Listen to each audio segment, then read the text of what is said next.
Hello, my name is Sofia Ehrich, and I am an art historian, academic researcher, and curator of multisensory experiences. Right now, my main work is with the European-funded Project Odoropa, which advocates for smells and smelling as important to Europe's cultural heritage. It is my pleasure to welcome you today as the host of the Internet of Senses podcast for the Sense of Smell. Today, I have Simon Niedenthal, who is currently a full-time professor of interactive design at Malmö University in Sweden. He conducts design-oriented game studies, research in the areas of game aesthetics, the sensory experience of gaming, and playtesting processes for innovative game design. His scholarly writings include the field of olfaction and are called Skin Games, Fragrant Play, Scented Media, and the Stench of Digital Games, and Vile Perfume, the Future of the Zombie in the Smellscape of Gaming. He's also written about the experience of sensory boundaries in motor racing and fireworks games, which sounds very interesting. Welcome, Simon. Thank you, Sophia. So today we will talk about media archaeology, which we will explain what that means later. Of course, smell and game design, and a bit also about researching the sensory or the olfactory in academic research. So my first question is, you have a background in photography and interactive design. I would like to know how you ended up researching sensory gaming and design, and when did your interest in olfaction and smell and all things sensory and media start? There's a very long story behind that. I'll try to keep this brief. I come from media. Originally, I was a photographer and had my own commercial practice in Los Angeles. And I started teaching at an art school in the Los Angeles area, Art Center in Pasadena. I was teaching lighting techniques to film and photography students. And so I had a background in thinking about lighting and how lighting is done.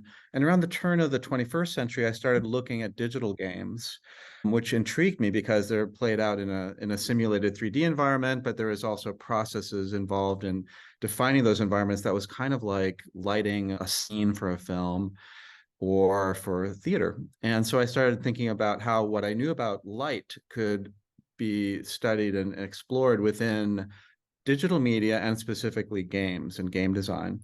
So I did my PhD in 2008 in the area of simulated illumination in digital games. And so I was looking basically at how games are lit and what sort of effect that would have upon the emotions and behaviors of players. After I did that, I started to think about other senses in relation to gaming and play. And I started looking at smell around 2010, coming from a game studies framework and way of thinking about my research. And it's really interesting to go from light to smell because light is really regular. It's really can be predicted really well with mathematical techniques, and it's really fast, right? So smell is just like the opposite. Smell is slow, irregular, born on airflow, and very, very, very different from light. So I became intrigued by those differences. And I started to look at games and smell, and there obviously aren't a lot of smell games out there. I bet you haven't played one, Sophia, but there are, or maybe you have. Actually, it wasn't hard to kind of sort of get a feel for that, map that area relatively quickly. So what I started to do was to look at, to an expanded way at that whole question. I looked at cultural history of smell. I looked at fragrant toys. I looked at play forms with smell. I was looking at board games and how they engage smell. And I looked at real world practices where there's a smell ambience, like live action role-playing games or LARPs. I looked at street games and escape rooms. And so I was trying to look at a lot of different playful forms in relation to smell. And so that's how I kind of got to where I am. I came from light. I ended up in smell. Usually the comparison with smell is sound. So it's very interesting that you went from light to smell and not from sound to smell, for example, because usually those are the two that are linked or compared through like vibration theory or something like this. So that's very interesting. Once I started looking at smell compared to light, there's all sorts of intractable design challenges with it. Because with smell, as you know, there's no RGB of smell. There's no way of generating like millions of smells from a few primitives like we can with color and light. And we use in digital media to specify color and recreate digital images and other people's phones and things like that. So coming from light to smell was really difficult. And it also gave me a really good idea of what sort of challenges we would face by trying to engage smell in digital and interactive environments. I know we'll talk a little bit about this later, but I'm very curious to know what were some of the early examples of olfactory play in games or in media. So do you want to explain a few? Absolutely. So again, since working in the area I was looking at, which was smell games, there weren't a lot of like sort of canonical examples of smell games. So I basically really had to cast a broad net, and that was my entire research sort of approach. And so not just looking within the really specific realm of game studies and game history related to smell, but also looking at cultural history and going back to the Romans. When I was looking at cultural history, I was also looking at some of the classic texts on these, like by the sensory ethnographers from Concordia University and people who are really curious about smell as a cultural phenomenon. And so one of the things that came up that really grabbed my attention was the notion of the rose water filled egg. So it's basically a kind of a playful form or early smell toy it's described in texts that are about how to create a really good banquet from the Renaissance. And so basically what you do is it's like a water balloon full of rose water. So you blow out an egg, you replace the egg with rose water, you seal it, and then it's, when you have a nice banquet, you have some sitting along by your place setting, and once you've had a few drinks, you start throwing them at one another. And so I started by just recreating this. It's very simple to do it. I do it all the time in workshops now. We recreate this. You take this rose water filled egg and you use it as a toy, and you have people sort of interrogate what are its toy-like qualities, what does it feel like, and what kind of play does it afford.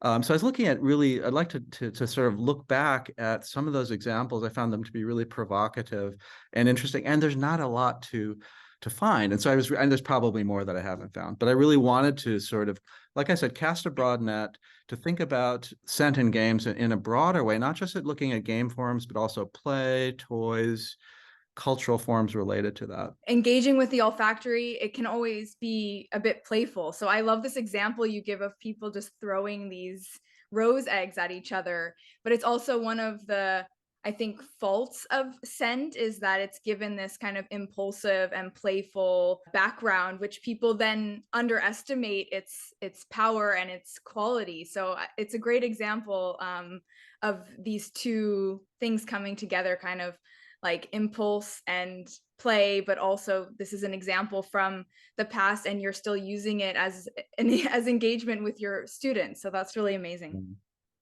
It's fun. Yeah, what kind of projects are you doing right now? Because I know that you're doing a lot right now in various ways that's to do with smell, but also with other things. So what are some of the olfactory projects you're working on right now? So I started to work quite a bit with olfactory research, basically working in interdisciplinary teams. And a couple of the projects I worked on starting around 2015, 2016 were with psychologists from Stockholm University working in the area of olfaction and the senses. And we were initially going to work on in the area of smell training, like what can we hope to do? What are some of the applications for smell training where we have people kind of repeatedly smell things, practice the sense of smell, kind of like you're strengthening a muscle, basically. And we had some interesting hypotheses. We were looking at potential cognitive benefits of that. Intended to look at some of the ways in which smell training could help children to accommodate new flavors and new foods and things like that. We looked really interested also in things like developing like competence, connoisseurship, people who need specialist, skills such as perfumers and sommeliers. Those were interesting targets to think about. And so we started working at developing like some research platforms for dealing with that. When you work with smell and research, there aren't a lot of existing devices that you can use as research instruments for the kind of work we were looking at. So we had to spend some time doing hardware development. And we developed a device for working with virtual reality. We developed a kind of a really simple game for helping people improve their sense of smell, practice smell training at home using a laptop and really simple, low cost kind of components. What, of course, what happened was the pandemic, right? And so, initially we were thinking we were just going to deal with this very kind of relatively niche and fairly high level question. And of course, then we had a situation where tens of millions of people lost the ability to smell, hopefully temporarily. But the notion of smell training immediately was overtaken by that. And so the consequences of what we were doing really changed radically because of the pandemic. So that's one of the things we were looking at was like smell training, and that's something we still look at. I have partners in Japan that are looking at the potential cognitive benefits for older adults, and that's a really interesting area as well. The rationale for that is that the smell is the first sense that one loses with the onset of dementia, and so there's a really interesting relationship between smell and cognitive decline. And so one of our hypotheses were if people practice smelling things and try to get better at it, does that have a way of ameliorating potential cognitive decline? It's kind of an interesting hypothesis we're still looking at. But our partners in Japan, with an aging population, are really interested in the idea of like, can older adults practice this, and could it be good for them in a particular way? Or maybe there's just another benefit of sociability and the pleasure of nostalgic memory and things like that. So I'm working with smell training still. Yep. And you're developing digital methods for this, right? So you're using Correct. digital media to create methods for olfactory training, right? That's correct. How do you approach the challenge of, say, the aging population being less familiar with digital media? Have That's a you good, come across yeah. this? Very good question. Partly we're interested in the Japanese context. There's some really interesting things. One is that there are centers for older adults, which are really based on e-gaming or e-sport. So there are places where older adults gather specifically for gaming, and it's kind of intriguing. So there are contexts where that can be supported. You're right, because normally it's like the other thing is it really challenges us to make everything really intuitive and simple. They're really, these systems are just like very simple systems that one can work with, that don't require a lot of digital skills. But it is a really good question, like how do you engage older adults? And our colleagues in Japan who are based in Kyoto have done a lot of work on identifying, well, what do older adults remember with pleasure? It's nostalgic. And so it's kind of intriguing because, of course, it's different from Japan, from California, or from Sweden. There's a different set of smells. It could be tatami mats, it could be sakura, cherry blossoms. So it's partly identifying like what do people want to smell? How can we engage that with them? I mean, you just do that with physical sense. You don't have to have a digital component, but the digital part does allow for a little more understanding and recording of what their experience is like. Did they get things right? And so you have ways of making that available to other people, caregivers, people who can interpret those results or might need to know those results. So that's another reason for doing it with a digital system rather than just an analog system, which you could also do. Like sniff and sticks, right? So sniff and sticks are just, basically physical sticks that you work with. But there are reasons to want to do that as part of a digital system. So the other things we're doing, besides that, working with in the area of smell training, looking at older adults, I'm doing the work we'll talk about a little bit, the media archaeology work with Jazz Brooks at the University of Chicago. And also, I'm trying to get going a pilot project working with kind of scent material interventions, which is very different. It's not really game related, but we're interested in working with some partners in India on the topic of sandalwood and finding ways in which we can think about supporting the vitality of what's a really endangered scent resource. So very broad range of smell research. Yeah. That's great. And it's not all game related, and it's not all necessarily interactive in the same way. No, Definitely. but I guess that keeps you on your toes. It does indeed. It does indeed. So I will go back to what you just said about media archaeology now. So you're working on collecting previous technologies of sensory gaming, and then you're bringing them back to use. I think I understood that correctly. And so you're collaborating with the American researcher Jazz Brooks, who you just mentioned, who often uncovers the history of scratch and sniff used in cinema and games. So can you Right. elaborate on the work you're doing together and what media archaeology is? Because I think did you make up the term or No, no, no, no. used That's a before? very well established term by Okay, scholars who know a lot more than I do about it. maybe I should have Uh, done better research on the term before I asked my no, question.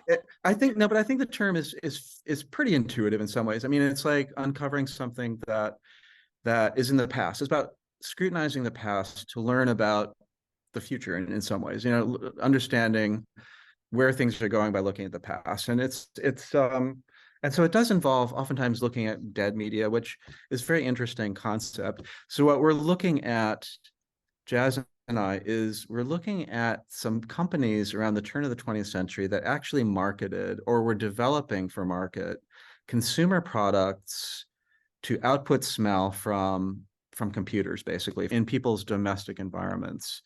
So there's a couple companies where we're looking at, and what's interesting in relation to media archaeology is oftentimes kind of a critique of overly optimistic media narratives.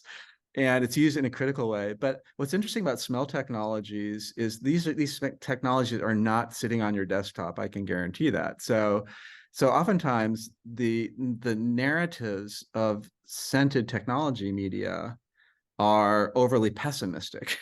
So I was looking at media history. You could look at Smell-O-Vision, you can look at Aromarama. They're not in the theater right now. No. And neither is the DigiSense I Smell peripheral that was being developed about just over 20 years ago. So what's really been interesting is Jazz and I are looking at some of these devices that were originally designed for consumer use. The TriSense scent dome, which was very interesting and actually was made commercial, and they did sell them. The DigiSense I Smell peripheral, which was under development and never fully reached the market. And these are scent devices intended for the home that were prototyped in a really interesting way. But because they're perceived as failures, there's been very little attempt to archive either the prototypes or to capture the knowledge of people who worked on them.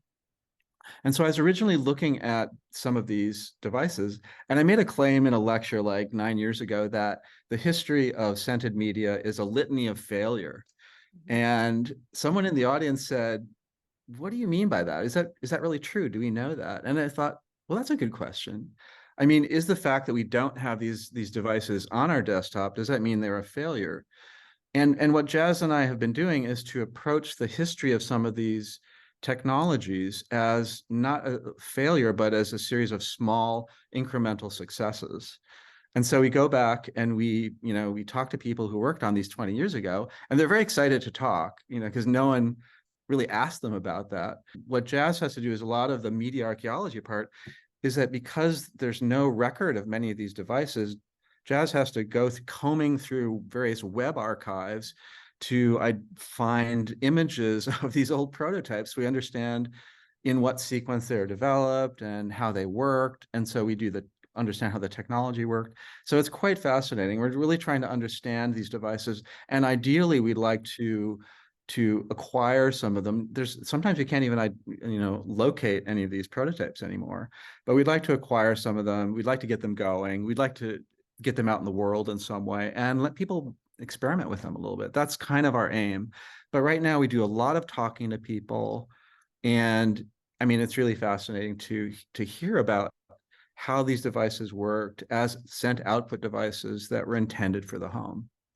It's great that you mentioned you found everywhere basically that these devices were failures, because when I was doing my research about scented media, that was the same thing I found. Like everyone just talked about how bad the experience was of like Smell-O-Vision, for example. But I had the same Mhm. question, whether it was the technology itself or whether it was actually the smells that were created or the sense that we're creative for these devices, because usually the negative feedback was that the scents were terrible or too Exactly. strong or whatever. And that doesn't necessarily mean that the technology itself is the problem. It means that the scents need to be adjusted, or how they're distributed needs to be adjusted in terms of intensity or whatever that may be. And so yeah, I think that's really, really cool that you found, okay, well, let's question if these are actually failures or how they could maybe be adjusted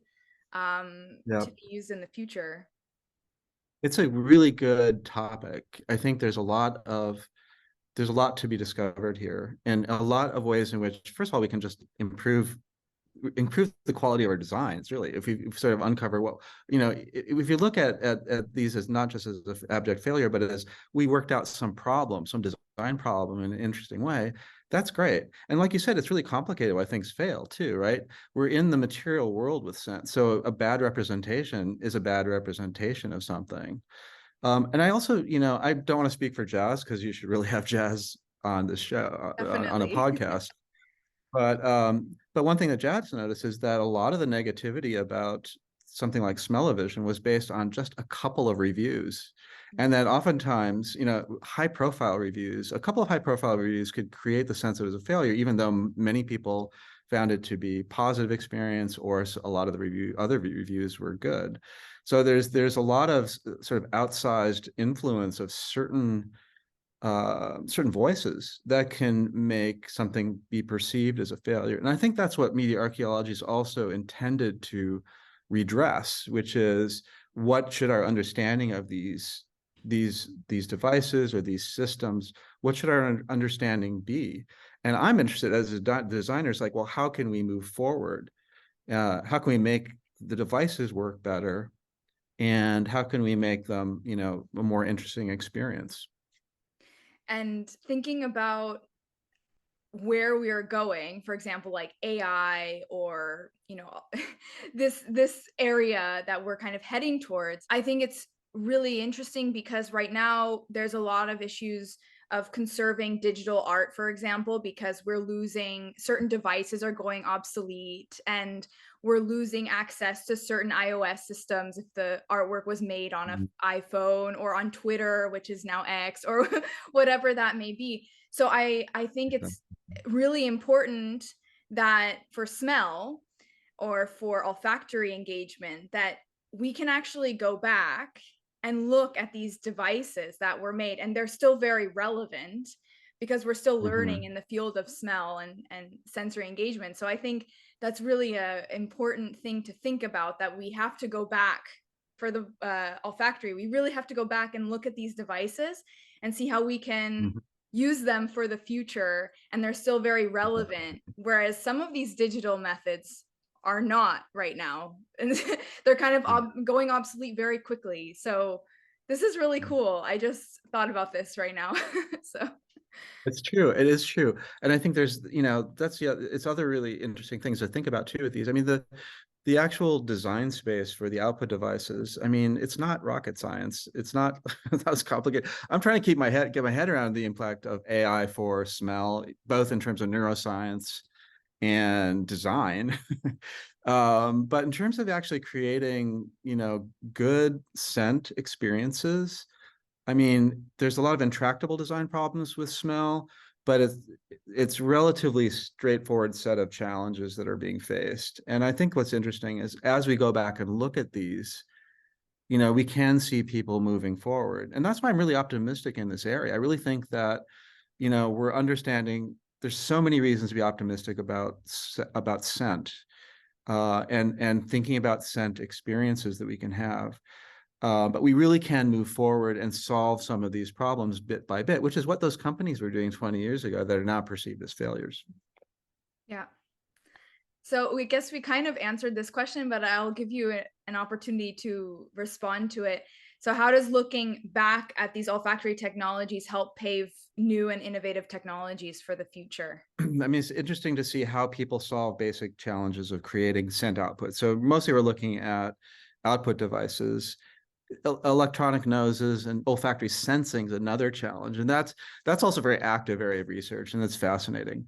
But what we've been mostly doing is looking at output devices, and sure, there's definitely ways in which we can see how a particularly innovative system worked, and how people thought about the basic challenges of like vaporizing, right? That's one of the main things that an olfactory display does is, or olfactory output device is simply to get scent into the air. And there's different ways that can happen. And so that's been really helpful to see that, to see and to think about how that would shape a particular kind of experience, how a particular output sort of technology would solve some of the problems with the really common in scent, which is like scent buildup and persistence in a space. And how do we think about that challenge? What lessons have been learned about that? And you just go back to ask people these questions and they have all sorts of ideas. So, I mean, the main problem is no one's gone back and asked them before. But that's a common issue with olfaction or with smell, right? That it's completely happened in the past that olfaction has been used in media design or in many other places, right?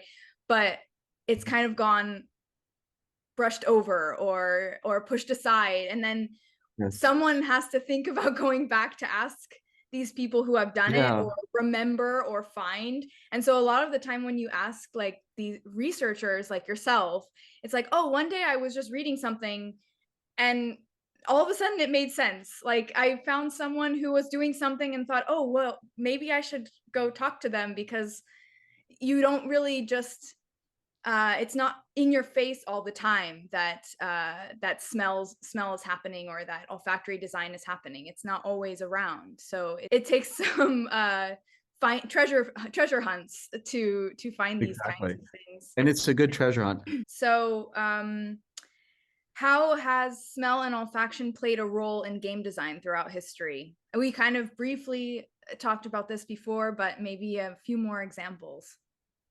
So what's really interesting with that question is obviously most people haven't played a smell game or a game where there's any smell component. So there's not a lot of examples out there. I wouldn't say it's been incredibly influential. I think also a lot of games are completely fine if they don't have a smell component. I don't think many people I think have a perfectly good and feel they have a perfectly complete game and play experience without a special smell designed into it per se. But one thing that was really helpful for me was to look at, like in a broader way, like how has smell been present in play, how has smell been present in toys, and how has smell been present in gaming environments of different kinds, whether designed into the environment or not designed into the environment. And so I really like to keep that really broad because, a game is a kind of a form, but people play all the time. And so there's lots of different ways of I like to expand that question quite a bit. But I do think that thinking about smell, it becomes a really interesting way of getting into the question of the embodied aspect of games and play, because it's really so deeply human, both to play and also to be responding to fragrance and scent. And so there's the really fun examples of smell games are like the ones like those old campy sex farces, like Leather Goddess is a Phobos, which is a text-based adventure game from the 1980s, which came with a scratch and sniff card, or Leisure Suit Larry 7, which also came with a scratch and sniff card. Scratch and sniff is great. Again, Jazz Brooks has done quite a bit of work in the area of scratch and sniff, and it's a great simple technology. Anyone can go out and go on YouTube and learn how to do it in just minutes. So it's a very accessible way of sort of integrating scent into interactive environments or all sorts of other physical environments. So I think that's what I've been looking at mostly, by trying to keep a broad, sort of open way of looking at scent in relationships to game and play over the centuries. But also to look at, not to get too tied up with technologies. I really also like to look really broadly at, how can we do things in a lo-fi way? How can we do things in a more accessible way? Because I think that's also how making scent accessible to people in playful environments, that's a way forward. And I think that's a very exciting way forward. And are there any olfactory game designs that are available today? I know of the I think the newest, the Xbox controller that has a little scent cartridge in it, so you can smell as you play. I don't know what games these go with actually. So, I mean, there's been a lot of devices designed for consoles to like a console peripheral that's usually cartridge based, and you have some kind of cartridge that would work for a particular kind of game genre or a specific game. Some of these have been proposed at the Consumer Electronics Show, and then they never go anywhere. So there was Game Skunk, and then there's the Feel Real VR headset, and there's a whole series of technologies that, again, haven't gained traction. That's not to say they're failures, because I still think that we can learn something from that. But I think that and so you mentioned also, like, building into systems is really great. And there's certain companies, I think, like Sony, that are really genuinely interested in scent and smell for a wide range of applications that will be able to do eventually for smell, like what they originally did for the Walkman, which is to think about the challenges of miniaturization, to think about the challenge, and companies that have a lot of media content also. So I think these companies could do great stuff, but I also expect, like, a lot of really good work to be done by artists and in research labs and non-specifically commercial spaces to help find the way forward for what kind of scent experiences we could have in relation to to playful and playable media. You just said the challenges of miniaturization. I know what that Yeah. means or can get an idea, but for our audience, can you explain what that means, and what are the challenges of miniaturization for smell? It's a real problem for smells. When we're working in the space of designing with scent, and especially in sort of digital and interactive environments, one of the main things that's different from scent and light is that there's no RGB, no basic primitives for smell that we can use to generate millions of different smells. And so normally, when we want to represent something, a smell, in a digital interactive environment, we have to have a sample, right? A physical sample of that material. So that means that we have to have a reservoir of that material physically present with us for every scent we want to represent. So I mean, we really can't, it's really hard to blend two things together and get something really meaningful, for example, that really expands beyond just two scents. So that's the problem of miniaturization. We're in the physical world. I mean, just imagine, like, if every color on your laptop display, if for every color you had to have a little sample of pigment to make that, I mean, Yeah. you'd either have a million samples, or you'd have the simplest display possible. So with scent, we have that challenge. Like, how do we deal with this sample of physical material? How do we integrate that into a device that we can wear, that we can carry, or that we can put onto a controller, right? So if you're talking about, like, having a new game controller that has scent reservoirs on it, you can't really have more than, I don't know, 6, 8, right? So, and those are individual scents. So that's the problem of miniaturization. So that means we have to choose really carefully, like, what scents are going to be represented. How do we get people to replace them when they're exhausted, which is like the inkjet problem, Yeah. inkjet color problem. So the whole series of, like, concerns that you have once you deal with, we're in the material world, and we always have to have that sample. So those are some of the design challenges. I think that's why you and I are both a little bit questioning the AI of smell or the AI of olfaction, Mhm. because I also, hopefully at some point I'll be able to have someone on the show that can explain it to me, or that we can have a conversation about it, because I also struggle with that, because I come so much from, like, a physical world of smell where you need, like what you're saying, a kind of palette of scents that you would then Right. use for whatever kind of project you're doing, or have to miniaturize it. Like, we talked to someone from OVR, Aaron from OVR Technologies, on the first episode, and he was, talking about similar things, right? That these headsets have to have the sense inside. So this is where we come from, is like this physical aspect. So the AI of it Exactly. is a little bit So abstract in yeah, our head. I know. I'm struggling with that too. I'm trying to get a hold of it. I mean, if AI helps us to get to a point where we reduce the space of specifying smells, not to like RGB, but to something smaller, I mean, that would be useful.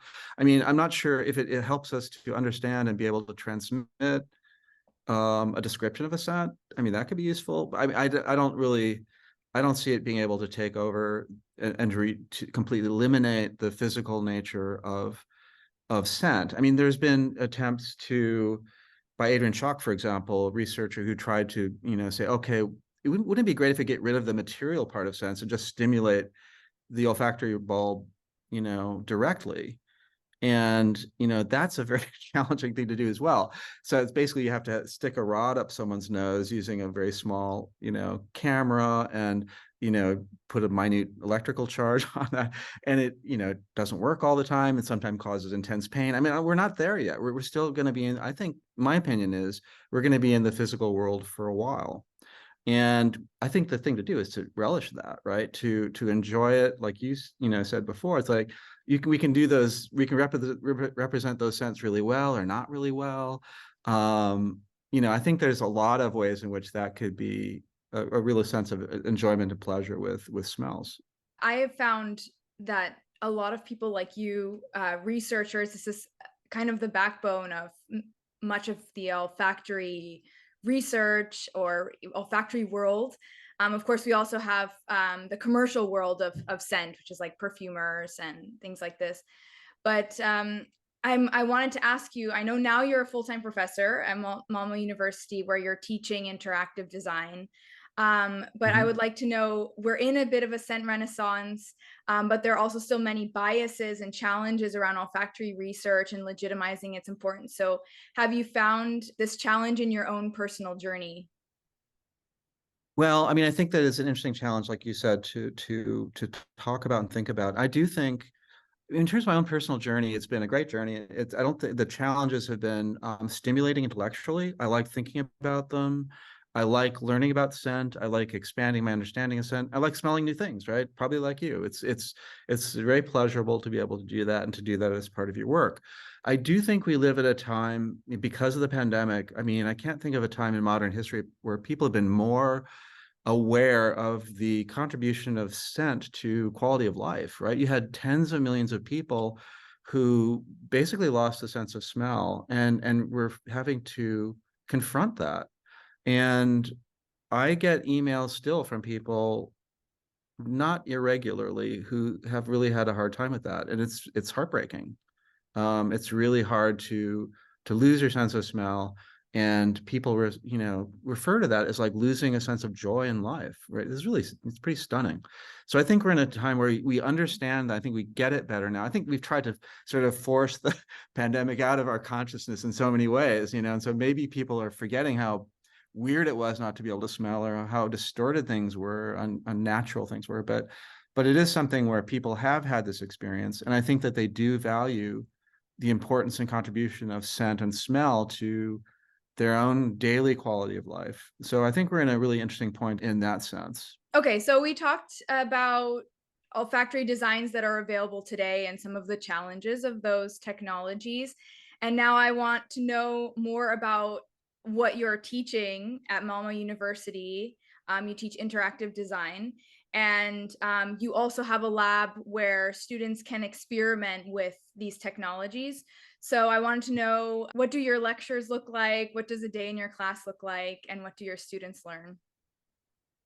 Well, they have a lot of fun, I hope. So it's fair to say that. But it's super interesting teaching olfactory interaction design, because it's probably not something my students are going to do when they get out as far as a job. But what's really good about it from a teaching perspective is that it is such a boundary practice that it really forces them to kind of deal with being on the cutting edge in some ways, because there's not a lot of examples of this kind of design. There's no particular set of standards or principles related to it, or no fixed technologies. So it really forces the students to approach something in a really interesting and new way, and to try to sort of really think without having things to fall back on, like other examples of work that's been done. So it really, when I talk to them, I really try to convince them and argue that this is really a good learning experience for you. So we do things all the time. So what we have here behind me is we have an olfactory display that is basically shoots vortex. It's a vortex cannon, right? So it shoots scents as a scented vortex, and means you can direct in sort of aim scents in a fairly fine way, at least over a couple of meters, essentially. So we have like, this is a olfactory display. Then we have other things. I mean, I have interns right now, and they're just doing stuff like, so we work a lot with small computer fans, right? So like I said, it's not rocket science, you know, we're working with smell, but we're working with trying to explore some new solid materials and get away from liquids because they're sploshy. But basically we do all sorts of like little prototypes here. These are all things that they do, little paper prototypes, and we work really quickly. And to me, that's a really productive way of working. So get them to think about scent. We have a lot of scent materials. We do extraction workshops. I learned how to do extraction workshops with Maki Ueda, who's a great olfactory artist. So, you know, like you mentioned, and as we know, we have to have some kind of physical representation of a smell, but some things are easy to obtain commercially, right? Like things that people would want to smell through aromatherapy companies or perfume suppliers. But what if you want like the smell of broccoli, or what if you want like, you know, the smell of chalk or a balloon? How do you, you know, so how, you can't just go and get to one of the fragrance flavoring companies and ask for that because they may not be commercial need for that. So we just also practice as in some other institutions, extracting our own scent materials by creating alcohol-based tinctures of them.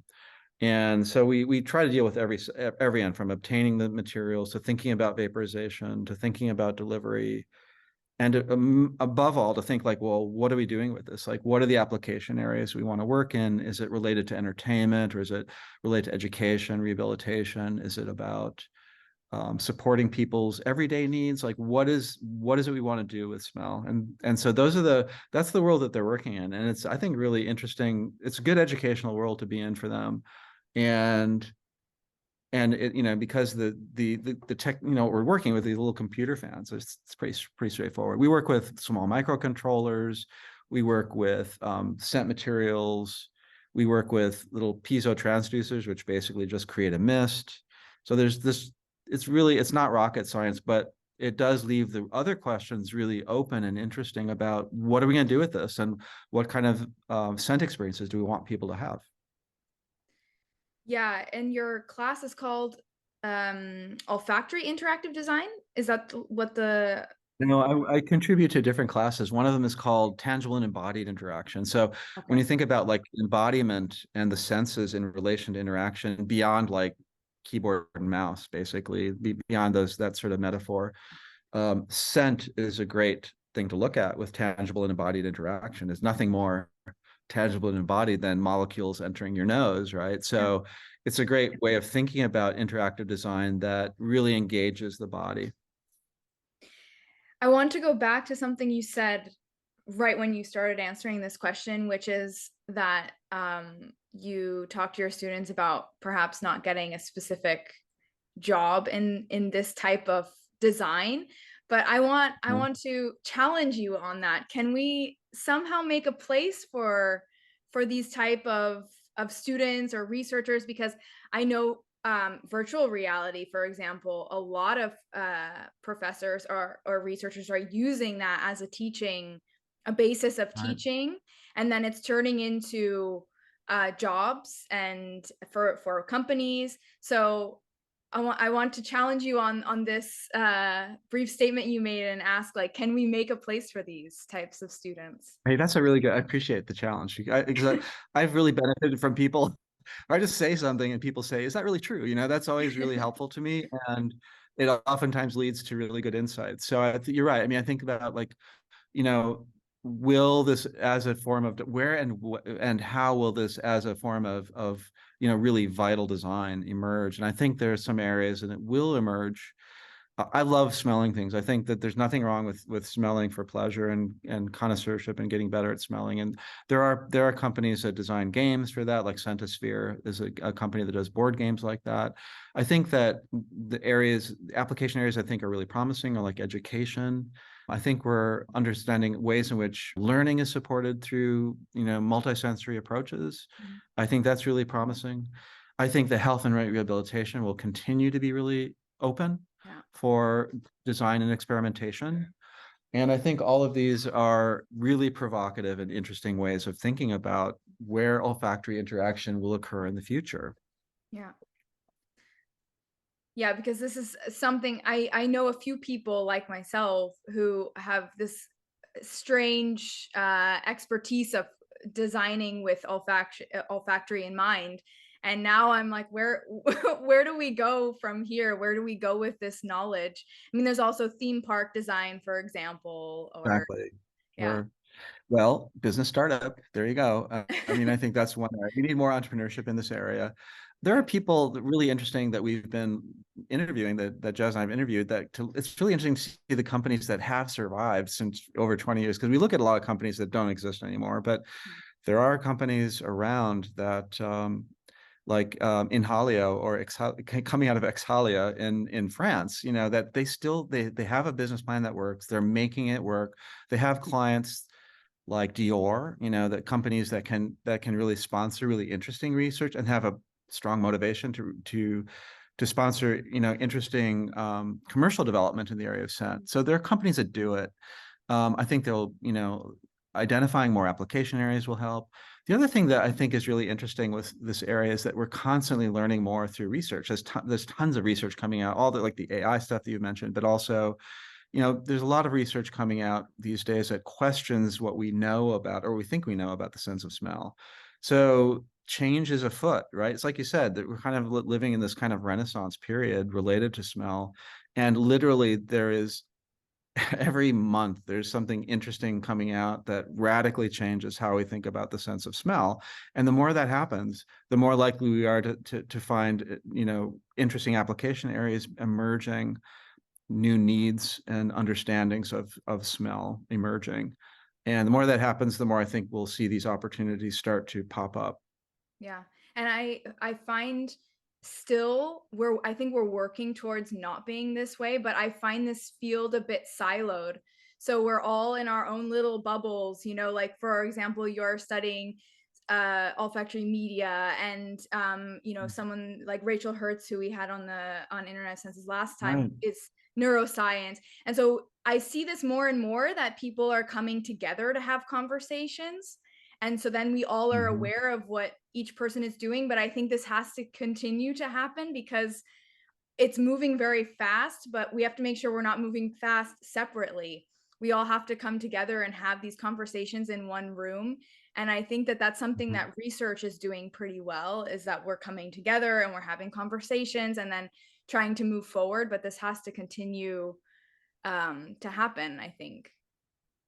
I agree. I think that the project that you were just involved with, the Odoropa project, was a really good opportunity for that to happen. And what was interesting about that project is it brought together really diverse groups of people working with, really coming from computer science and machine learning and things like that, and AI, together with cultural historians. I think that's really productive when that happens.